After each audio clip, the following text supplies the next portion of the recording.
So here we have the Volkswagen Golf on a 20 plate. I'm going to start off by showing you around the outside of the car, and then we'll hop in and run through some controls on the inside.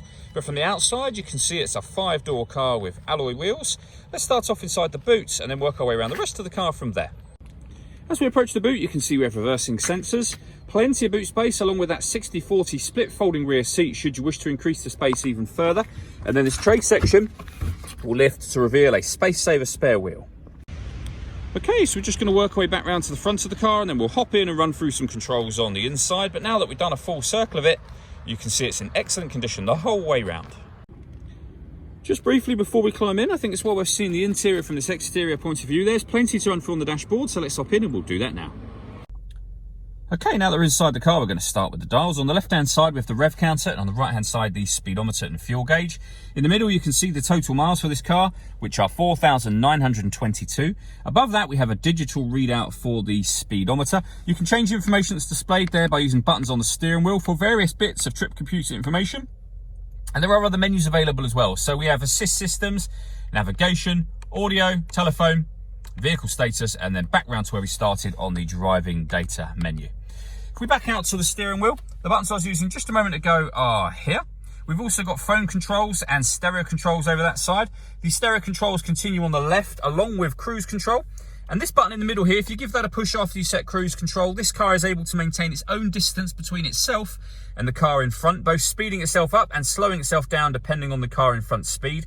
We've done a video showing how that works, which you can find on our website and also on our YouTube channel as well.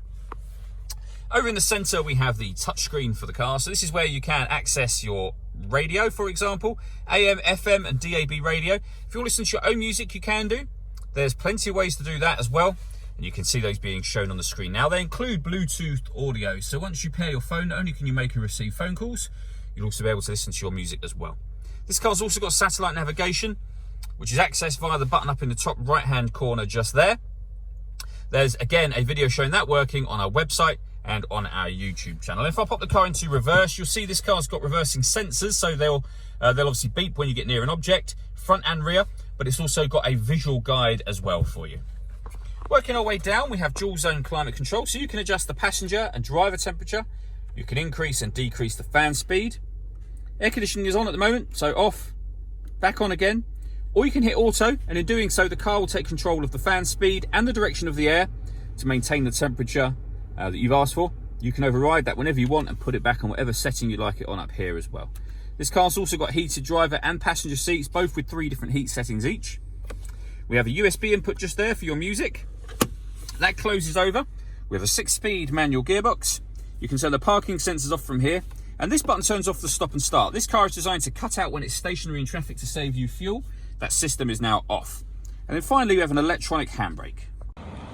All that leaves me to say is thank you for taking the time to watch this video. If you'd like to come and see the car in person and have a test drive, please feel free to call any of our MJA sites. We'd love to hear from you soon.